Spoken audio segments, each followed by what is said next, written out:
Сайн байцгаана уу? Та бүхэнд энэ өдрийн мэндийг хүргэе. Математикийн хичээлийн хургалт сэдвийг GeoGebra ашиглан сонирхолтой, үр өгөөжтэй зааж болох хувилбарыг санал болгож байна. Намайг Энхбатар гэдэг Дуурангаа аймгийн мэргэжил сургуулийн математикийн багшаар 5 дахь жилдээ ажиллаж байна. GeoGebra программыг геометрийн хичээлдээ түлхүү ашигладаг.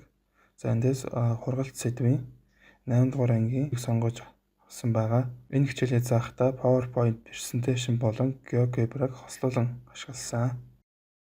Хичээл эхлэхдээ сурагчдад GeoGebra файлыг харуулад эндээс нэг сэжилжүүлэлт өмнөх мэдлэгийн сэргэн сануулгах зорилготой.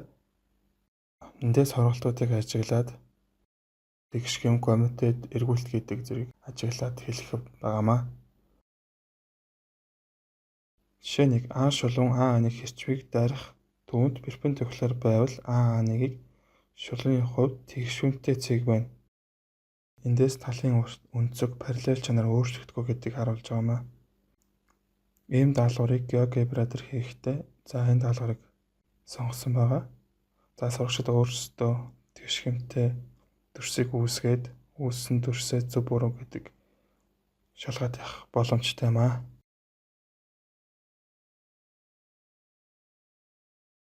Жишээ 2.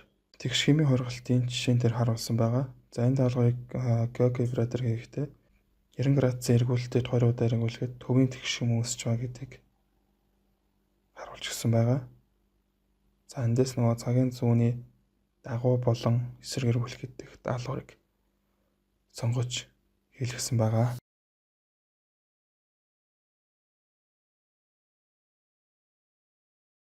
Жишээ 3. Энэ бодлого дээр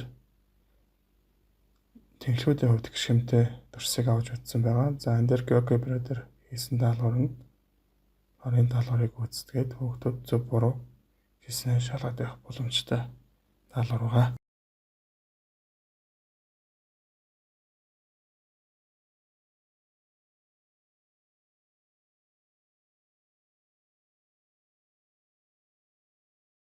Жишээ 4.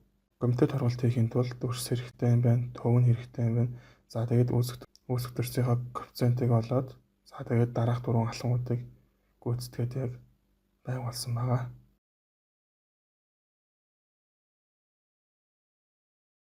Параллел зөвлөлт. Гурвалж нэг цэгийн хувьд зөөхөд параллел зөвлөлт болно гэдгийг харуулад за энэ дээр болохоор энэ даалгаврыг сонгож авсан байгаа. Эндээс энэ тухайн төрсийг x зэрэг тэнглэхийн дагуу шилжүүлж тэгээ параллел зөвлөлтөөр тухайн төрсийг үүсгэсэн байгаа. Сурагчид дээр байдаг даалгаврыг гүйцэтгүүлээд за ax тэнглэхийн хувьд тэгшхэмтэй хургалтын томьёо 90 градусын эргүүлэлтийн томьёо координатын эхийн хувьд тэгшхэмтэй эргүүлэлтийн томьёог зэргийг гаргуулсан байгаа. За энэ дээр болохоор GeoGebra дээр за тухайн төрсийг яг ямар томьёогоор хувирахад үүсэх вэ гэдэг даалгавруудыг хийж гүйцэтгэлсэн байгаа. За дүгнэлт дээр дараах 5 хургалтыг нэрлээд басгасан байгаа. GeoGebra номоо танилцуулъя. За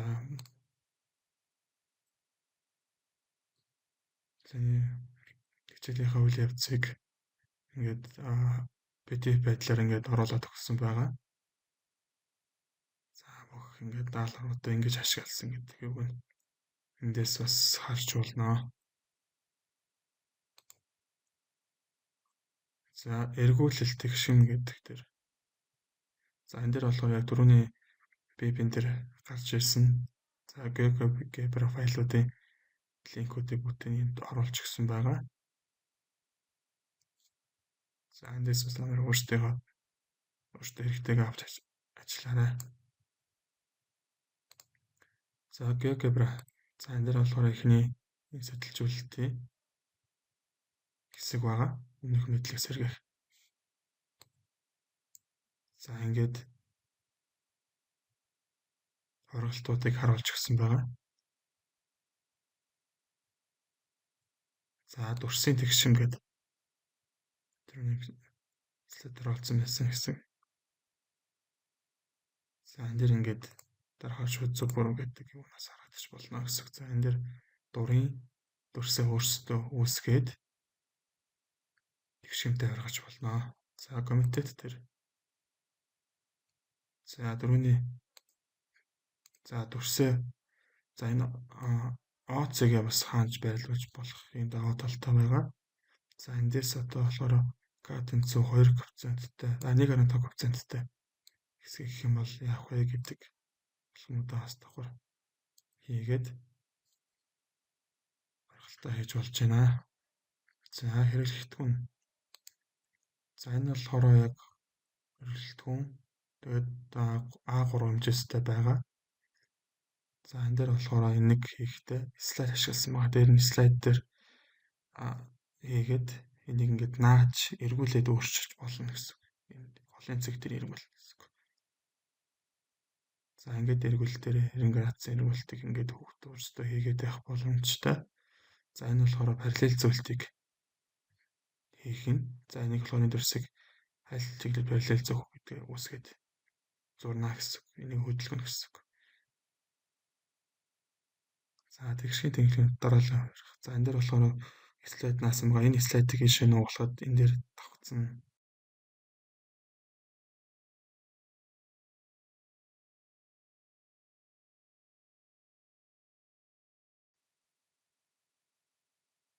За Android утасны аппликейшн ашиглах. За сурагчид нь болохоор энэ аппликейшнийг энэ QR код ашиглан суулгах чинь. За тэгээд суулгаад орохоор энэ за 6-аас 6, 7, 8, 9 гэсэн гэрийн даалгавар гэсэн хэсгүүд гарч ирнэ. За жишээ нь хүүхдүүд одоо 8 дугаар анги дээр дарлаа гэхэд 8 дугаар анги дээр хийх юм даалгаврууд нь байна. За төрсийг тэгшимтэй хургана. За тэгээд тэгшимтэй хургасны дараа энэ даалгавраа яг зөв байна буруу байна гэдгээ шалгах чинь. За тэгээд эргүүлэлт комитет гэдэг оролтуудын даалгавруудыг оруулж өгсөн байгаа. За жишээ нь одоо 9 дугаар анги дээр дарлаа гэхэд ургалтын матриц гэдэг зүүн дээр агуулган орж өгсөн байгаа. За энэ гэрийн даалгавар гэдэг хэсгэн дээр болохоор Classroom-ыг ашигласан байгаа. За тэгээд Classroom-ийн линкийг энэ дээр оруулж өгсөн. Тэгээд хүүхдүүд ороод хийсэн даалгаврынхаа зургийг илгээхэд за багшуудын дараах байдлаар харагдана. За багш энийг хянаад за тэгээд зөв буруу хийсэн дээр нь хяналт тавиад за ингээд үнэлгээ өгч болно.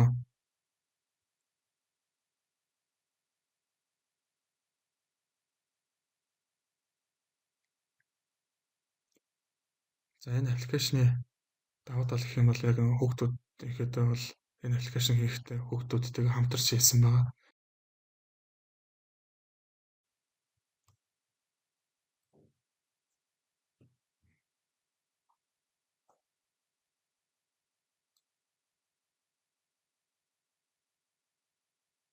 За тэр өдрийн хүүхдэд илгээсэн юм болохоор за юм байдлаар харагдана. Эндээс яг хүүхдүүд рүүгээ ороод за энэ хүүхдүүдийн даалгаврыг ингэж хийгээд хараад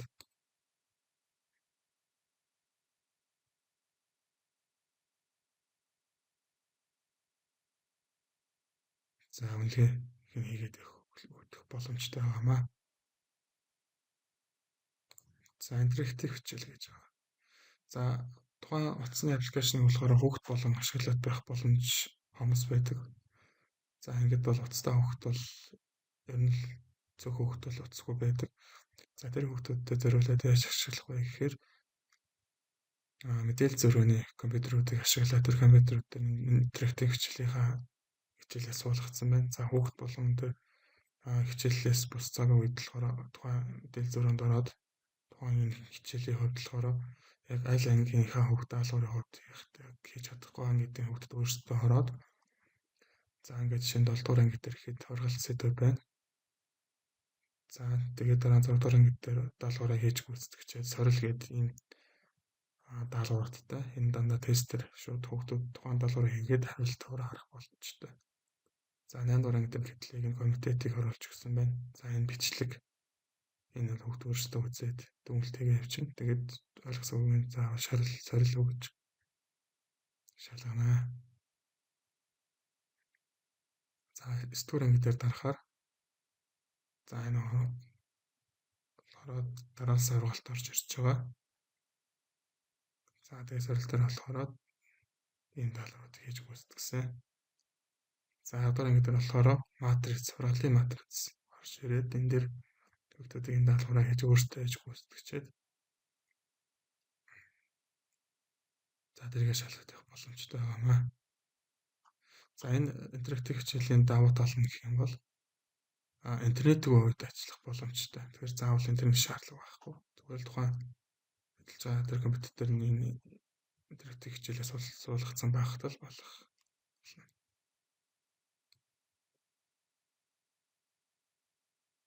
За тэгээд энэ интерактив хичээлийг төвшөрөө наваад ашиглах боломжтой байгаа. За энэ дээр линкийг харуулж өгсөн байгаа. За ингээд Google Drive руу линк рүү ороод эндээс download гэдэг зэсээр дарахад бүх баялан татагдана гэсэн. Сургууль сайдын хүрээнд хийсэн даалгавар туршлагыг маань анхааран сонссон та бүхэндээ баярлалаа.